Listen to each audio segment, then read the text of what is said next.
समझ में आई कि 9 से 5 की नौकरी, उससे जरूरतें तो पूरी हो सकती है पर सपने पूरे होने वाले नहीं। क्यों? आप सबने फिल्म देखी होगी, सबने कहीं ना कहीं आमदनी या ठंडी खर्चा देखिए, सबने देखी है। आज उस फिल्म का नाम बदल दो, आमदनी या ठंडी और खर्चा कई रुपया। क्यों? नमक जैसी चीज जो 15-16 रुपए की आती थी, आज टाटा का नमक भी 27-29 रुपए का हो गया। क्यों सर? हर चीज में महंगाई बढ़ रही है।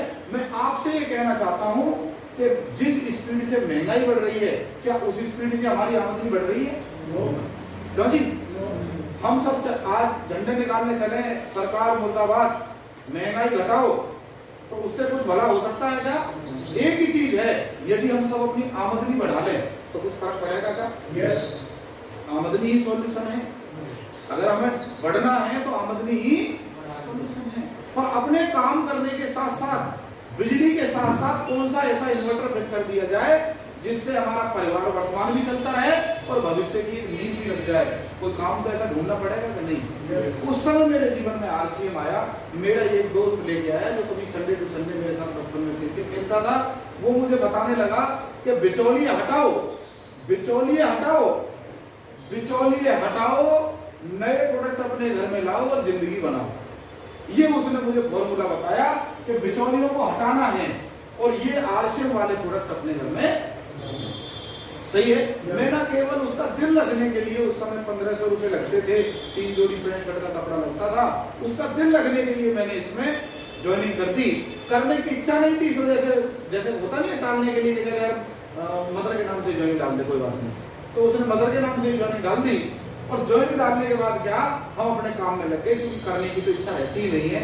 शुरुआत में तो सबके साथ ऐसा, सास भी कभी, बहू भी, करने की कोई इच्छा नहीं। पर इच्छा जागी कहां से? इच्छा वहां से जागी जब मैं एक सेमिनार में गया और वहां मैंने एक व्यक्ति को देखा जो 10वीं फेल था और वो बोल रहा था स्टेज से कि मैं 50,000 रुपए महीने कमाता हूँ। कितने कमाता हूँ सर?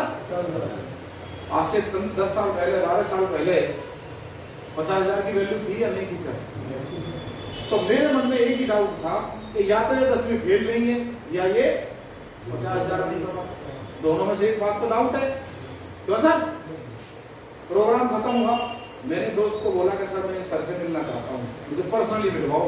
और मैंने बोला, मिलते ही मैंने एक बात बोली लोकेश जी कि जी देखो सर, मैं आरसीएम में जुड़ हो चुका हूँ। तो वो बात तो खत्म ही हो गई कि मैं जुड़ूंगा कि नहीं जुड़ूंगा, पर मुझे यकीन नहीं है कि आपको 50,000 आता, क्योंकि मैं कॉमर्स फील्ड से हूँ, बीकॉम किया हुआ है, थोड़ा टेक्निकल टर्म्स में समझता हूँ कि हो सकता है सर लोग चले गए, अब तो ये मेरा दोस्त ही है, मैं कहीं से छोड़ के जाने वाला नहीं हूँ, मुझे पर सच बताओ आपको कितने हैं।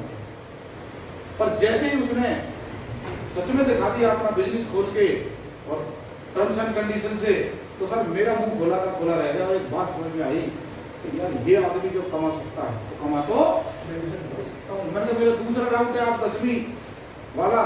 मैंने कहा सर एक बात कहना चाहता हूँ कि वो बोले कि 10वीं की मार्कशीट तो मैं साथ लेके घूमता नहीं हूँ, अपना एड्रेस दे दो, कहो तो कोरियर करवा दूँ। उनका कॉन्फिडेंस इतना था कि मुझे बात का विश्वास करना पड़ा। 50,000 मैंने देख लिए थे, तो मुझे एक बात का भरोसा हो गया कि 10वीं फेल जब कमा सकता है 50,000, तो जगदीश इससे कम तो तू भी नहीं। क्यों जी? तो ये विश्वास मेरे अंदर जागा और मैं धीरे धीरे अपने काम करने लग गया। पर जैसा हर आदमी करता है, शुरुआत में अपने तरीके लगाता है। मैंने अपने दोस्तों को फोन मिलाया, 30-35 लोगों को फोन मिलाया, और विश्वास इतना था, मेरे जो भी सर्कल था, दोस्त थे, कुछ मेरे कंप्यूटर के ऐसे क्लाइंट्स थे जिनको कंप्यूटर जाता था, तो मैंने कहा इनसे तो पैसे आते ही रहते हैं, मैंने अपना नाम बताओ, डिटेल बताओ, वो ट्रेनिंग एक ही दिन में मैंने 35 ट्रेनिंग एक ही दिन में डाल दी थी नरेंद्र जी, एक ही दिन में। मैंने कहा देखो आरसीएम हम चलाएंगे बढ़िया तरीका से। अब वो लोग आप बताओ आरसीएम से जुड़े थे या मैंने जबरदस्ती जोड़े थे उन्हें? उन्हें तो कुछ पता भी नहीं आरसीएम का, पर डिटेल पूछी और ज्वाइनिंग भर्ती। सही है सर? और अब मैं एक सेमिनार था फरीदाबाद के अंदर, मैं उन्हें बुलाता कि सेमिनार में आ जाओ सर, चलते हैं साथ। और आप जानते हो सर, कोई ऐसे जाता तो नहीं है। मैं अकेला बच्चा सेमिनार में गया वहां जाके देखता हूँ कि 27 साल का लड़का और उसके ऊपर मतलब 1000 से ज्यादा आदमी और ताली बजा रहे हैं और फूलों की बारिश कर रहे हैं। तो वहां से मेरे मन में एक सपना जगा। वो ये नहीं कह रहा था मैं नहीं कर सकता, मैं पूरा पॉजिटिव हूँ यार, जब ये कर सकता है तो यार क्या पता भगवान ऐसी जिंदगी तो ये बढ़िया है, काम धंधा तो ये बढ़िया है, पैसा तो दुनिया कमा रही होगी पर यहाँ मान सम्मान कितना है, राजाओं जैसा मान सम्मान है। तो उस चीज को देख के मैं बहुत पॉजिटिव हुआ सर। वहां से आया और मैं तन मन धन लगा के इसके बिजनेस में लग गया। 2013 से लगभग फुल टाइम तन मन धन से लग रहा हूँ सर। और इस बिजनेस में अभी स्टार ब्रांड के लेवल पर हूँ, लगभग 80-85 लाख रुपए से कमा चुका हूँ। और दूसरी बात क्या है, मैं तो कमा ही चुका हूँ, साथ साथ लगभग 70-75 लोग ऐसे हैं जो मेरी टीम में हैं जो 20-25 हजार रुपये महीने कमा रहे हैं। लगभग 8 लोग ऐसे हैं जो 50,000 रुपये से ऊपर कमा रहे हैं। और 2 लोग ऐसे हैं जो एमरान अचीवर हैं जो 75,000 से 1 लाख रुपये महीना आरसीएम में कमा रहे हैं। बात वो नहीं है अमिताभ बच्चन ये बता रहा है मैं अमिताभ बच्चन हूँ या मैं ये हूँ, बात वो नहीं है। मैं एक बात आपसे कहने के लिए आया हूँ क्योंकि हिंदुस्तान में बिना पैसे के कोई समझता नहीं है। मेन चीज क्या है, वजह क्या है, रीजन क्या है, कैसे होता है काम। मीटिंग के बाद है फॉर्म 26 AS मेरे पास है, वो भी दिखाऊंगा कैसे कैसे इनकम आती है। हर साल की है मेरे पास बकायदा। 2013 से मेरा 7,000 का चेक भी है और मेरा हाईएस्ट चेक 1,74,000 लगभग 600 रुपए का भी है इसके अंदर। सही है सर? तो सब मैं लेके आया हूँ। सवाल वो नहीं है कि पैसा कितना आता है, कैसे आता है, क्यों आता है। आज सवाल ये है कि क्या मुझे आरसीएम की जरूरत है। Hello yes. आज सवाल ये है क्या मुझे आरसीएम की जरूरत है। वो सवाल नहीं है। नमक तेल बाहर इससे सस्ता मिल सकता, हो सकता है इससे बढ़िया क्वालिटी का भी मिल जाए, बात वो नहीं है। पर यहाँ एक है, एक होती है सैलरी जो आप सभी को मिलती है और एक होती है सर रॉयल्टी। दोनों में जमीन आसमान का फर्क। सैलरी जो होती है और जो रॉयल्टी इनकम होती है उसमें फर्क है। सैलरी को कभी वेतन बोलते थे, कभी कुछ बोलते थे, मैं उसमें नहीं जाऊंगा। सैलरी का मतलब होता है जहां हम शारीरिक रूप से मानसिक रूप से हमें इन्वॉल्व होना पड़े, महीने भर बाद जो हमें चीज मिलती है, पैसा मिलता है, उसे सैलरी बोलते हैं। रॉयल्टी का मतलब क्या है कि आपने कोई चीज में एफर्ट लगाया, कोई सिस्टम बना लिया, वो सिस्टम आपको कमा के दे तो उसे बोलते हैं रॉयल्टी। रियल डेफिनेशन है income without you is called royalty. इस दुनिया में 3 प्रकार के लोगों को मिलती है। राइटर, कोई ऐसी किताब लिख दी, जाने के बाद लोग पढ़ेंगे, कॉपीराइट होते हैं और पब्लिकेशन से हो सर वो रॉयल्टी भी अच्छी हो गई क्योंकि लोग पायरेसी दुनिया भर में चल रही है। उसके बाद मिलती है सिंगर, आपने कोई गाना लिख दिया, किशोर कुमार जी लिख के गए, बोल के गए, गाना गा के गए, उनका बेटा है अमित कुमार, बहुत सारी रॉयल्टी उन्हें मिलती है। पर यूट्यूब पे और कहाँ फ्री पायरेसी कितनी होती है आप सबको पता है सर। दूसरी मिलती है कोई आपने प्रोडक्ट बनाया, पेटेंट करवा लिया, तो वो रॉयल्टी मिलेगी। रॉयल्टी असली क्या होती है मैं थोड़ा एक दो उदाहरण के साथ बताना चाहता हूँ सर। बता सकता हूँ क्या? तो मुझे 4-5 लोगों की यस आ रही, बाकी किसी की यस आ नहीं रही। तो एक बार बोल सकते हैं यस? बोल सकते हैं यस? सही है। मानता हूँ यहाँ वो बैठी नहीं है जिसके सामने है, जैसे मेरी आज वाइफ नहीं है तो बोल पा रहा हूँ, तो आप बोल सकते हो, डरो मत। ये बिजनेस की मीटिंग है, यहाँ बोलोगे नहीं तो मुझे कैसे पता चलेगा। क्यों सर? यस। बोलो कोई दिक्कत नहीं, करे बातचीत। देखो सर, मैं तो सीधे शब्दों में बात कहता हूँ, यदि आज गाजियाबाद में मुझे 2,000 रुपए रेंट की कोई घर लेना हो तो उस घर की कॉस्ट कितनी होगी नरेंद्र जी? तो कम से कम 15 से 20 लाख तो होगी। 10 लाख प्लस का ही होगा, तब जाके मुझे 2,000 का मिलेगा। आप ही बता रहे हो, मुझे यहाँ के बारे में ज्यादा पता नहीं। और यदि मुझे 10,000 का करना है तो यहाँ कितना, 10,000 रेंट का अगर कुछ होगा तो उसकी कीमत कितनी होगी? सही है। यदि मुझे 25,000 रुपए किसी शॉप का रेंट देना है तो उसकी कीमत कितनी होगी सर? 1 से 2 एग्री है सर? और यदि मुझे 1 लाख रुपए किसी का रेंट देना है शॉप का तो उसकी वैल्यू कितनी होगी सर? सहमत है? लिख दो 4-5 करोड़। सहमत है? सहमत है? जिसकी प्रॉपर्टी है, क्या जरूरी है उसका हर महीने आपसे मिलना? उसका बेटा भी आएगा तो रेंट देना पड़ेगा कि नहीं? यस। वो इस दुनिया में नाम ही रहे। देखो ये सलामपुर, नोएडा और ये पूरा ग्रेटर नोएडा ऐसे ही बसा हुआ है। आधे लोग किराए पे रहते हैं सर, ये आधे से भी ज्यादा। मानते हैं सर? कोरोना में आधा खाली हो गया था, मानते हैं? और हमारे वहां तो क्या हुआ सर, रेंट बढ़ा दिया आप लोगों ने। 10,000 था तो 15,000 18,000 ऐसा कर दिया। आमदनी इतनी बड़ी है क्या? मैं बिल्कुल प्रैक्टिकल बात करना चाह रहा हूँ सर। इसका मतलब क्या है, 2,000 की रॉयल्टी पैदा करने के लिए कितने प्रॉपर्टी बनानी पड़ेगी? 10,000। सही बात है।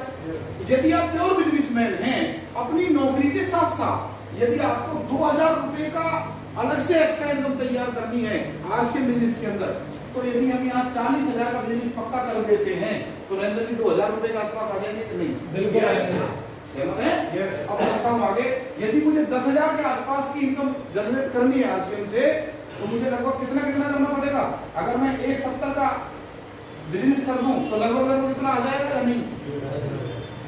यदि 25,000 रॉयल्टी अचीवर बनना है, मुझे 25,000 की इनकम पैदा करनी है, तो लगभग मुझे 5 लाख का बिजनेस करना पड़ेगा या नहीं? मुझे मतलब मुझे और मेरी टीम को मिलकर 5 लाख का कर दिया तो 25,000 आएंगे। सही है सर? चाहे वो कोरोना चले चाहे कुछ भी चले, क्योंकि कोरोना में भी नहाना किस ने बंद कर दिया था? ज्यादा नहाए। खाना किसने बंद कर दिया? ज्यादा खाया। हाँ तो नहीं सब, क्योंकि काम ही ज्यादा होगा, ये काम तो चलना ही है। सार्वभौमिक सत्य है, मुझे किसी से पूछने की जरूरत नहीं आज कौन कौन नहा के आया। कहोगे सब नहा के? क्यों सर? आप लोग कब तक नहाने वाले हो? जाएगा तो भी नहा के जाएगा। सहमत है? तो ये धंधा कब तक चल सकता है, काम कब तक चल सकता है? सही है सर? अब 1 लाख रुपए की रॉयल्टी यदि पैदा करनी है तो यहाँ पर आपको लगभग 50 लाख का बिजनेस करना है। ऐसे ही इस 10 साल के अंदर जो मैंने मार्केट के अंदर काम किया, लोगों से मिले, किसी ने हाँ बोली, किसी ने ना बोली, किसी ने कुछ बोला, मुझे नहीं पता किसने क्या प्रॉपर्टी डेवलप करी, किसने क्या कर दिया। और हमने जो नेटवर्थ बोलते हैं, क्योंकि मैं अकाउंट फील्ड से हूं तो वही शब्द इस्तेमाल करूंगा, यदि मेरी कोई नेटवर्थ लगाए तो कम से कम इतने की हो गई या नहीं हुई सर? Yes sir. सही है। अब इसका फायदा क्या है नेटवर्क का? पता क्या चलेगा? नेटवर्क चेक करनी है ना। आज मैं अपना मोबाइल बंद करके रख देता हूँ 4-5 दिन के लिए, आप अपना रख दो, तब अगर इनकम मेरी आ जाए इसका मतलब मैं सही रास्ते पे हूँ, रॉयल्टी आ रही है। और यदि इनकम जीरो है इसका मतलब क्या है? हम डेंजर जोन में खेल रहे हैं। इसमें खेल रहे हैं सर? इसमें सर आज जो कंपनी हमें 50,000 की तनख्वाह दे रही है, बाहर उसी तनख्वाह में 2 लोग काम करने के लिए तैयार हैं या नहीं है सर? है या नहीं है? कंपटीशन इतना है कि हम कर देंगे, 2 मिलेंगे तो कंपनी तो ये चाहेगी। आप समझो, आपकी सैलरी कंपनी के ओनर के लिए लायबिलिटी है, ऐसे थोड़ी है। समझ में आई ये बात? नहीं है आई कुछ समझ में नहीं? यानी कि आपकी तनख्वाह, हाँ आपकी तनख्वाह कंपनी के मालिक की जिम्मेदारी है। यार इस आदमी को देने भी तो है। पर मुझे एक बात बताओ, कौन सा ऐसा आदमी है कि आपसे 50,000 का काम नहीं करवाएगा तब 25 देगा, या 50,000 का काम करवाएगा 2 लाख की तनख्वाह दे सकता है? तो वो तो हमेशा चाहेगा कि आपको काम से कम तनख्वाह मिले, क्योंकि वो लायबिलिटी बढ़ेगी उसकी। यस और नो? और यहाँ क्या है, इस टीम को बनाने में भी आपका लोग साथ। मैं तो यहाँ पहली बार आया हूँ सर। कितना समय हो गया आपको? 4 महीने। Thank you sir. अब देखो, मान लो मेरी गाजियाबाद में दुकान होती तो मुझे रोज खोलने आना पड़ता कि नहीं आना पड़ता, या यहाँ आना पड़ता? अब 4 महीने में तो पहली बार खोलने आया हूँ, और हो सकता है अब आऊँ तो अगले महीने आऊँ। कैसा रहे सर? इसका मतलब क्या है, यहाँ कोई कार्य सीमा नहीं है। आप कितनी बढ़िया दुकान खोल लेना, पर क्या सर आप पलवल में नहाने का साबुन खरीदने आओगे? चाहे सगा भाई में आपका फिर भी आने वाले नहीं हो। और इस बिजनेस के माध्यम से पूरे हिंदुस्तान में काम करने का मौका, पूरे हर तहसील में, हर डिस्ट्रिक्ट में इसकी दुकान है, वो कंपनी का स्ट्रक्चर है। इस बिजनेस को, इस एसेट को डेवलप करने के लिए एक हेल्पलाइन है। हम, मेरा जो सप्लायर है उसका नाम है आरसीएम। क्या नाम है सर? आरसीएम। आरसीएम का काम है प्रोडक्ट बनाना। क्या काम है सर? और हम तक पहुंचाना, गवर्नमेंट से लाइसेंस लेना, आपके अकाउंट को मेंटेन करना। क्या कभी ऐसा हुआ है आपकी टीम में एक आदमी यहाँ से दिल्ली से कलकत्ता से जुड़ा है, सबके बिल आपको काटने पड़े, सबकी ज्वाइनिंग आपको चढ़ानी पड़े, तो एक मुनीम रखना पड़ेगा कि नहीं? या बड़े छोड़ो, यहाँ तक कि मैं कहूँ बबलू जी आपको एक ड्यूटी दे देगा, जितने भी आपकी टीम में सबके चेक आपको ही बनानी है। परेशान हो जाओगे कि नहीं? किसका कितना बनेगा, कैसे बनेगा, ये सारा काम कंप्यूटर का सिस्टम, पैकेजिंग का सिस्टम, सुपरवाइजर, ये वो वहां भी लोग नौकरी करते होंगे कि नहीं? आईटी डिपार्टमेंट भी चाहिए, सारे काम चाहिए, तो वो सारे रेस्ट किसके हैं sir? RCM, SN shooting private limited. और आज की डेट में अब नमकीन की फैक्ट्री लगानी है आपको यहाँ गाजियाबाद के अंदर 1 नंबर में, विद फूड लाइसेंस, विद फलाना ढिमकाना। आज की डेट में काम करना आसान है कठिन है? अपने आप से पूछो। स्पेशली खाने पीने का कोई आइटम, क्योंकि बिना लाइसेंस के होने वाला नहीं है। ये सारे जितने भी लाइसेंस है, लीगल लायबिलिटी है, कौन निभाएगा सर? आरसीएम। नेटवर्क बनेगा तो किसका बनेगा? मेरा और आपका। सही है सर?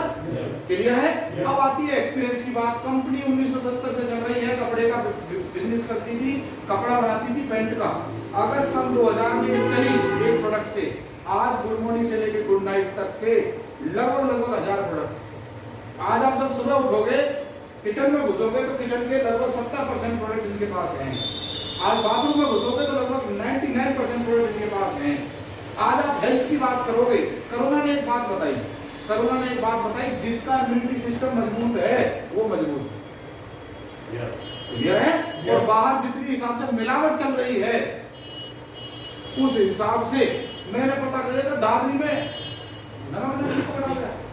सोचो, चाय के तो आप सुनते ही आते हो, कम से कम यहाँ शुद्ध सामान तो मिलेगा।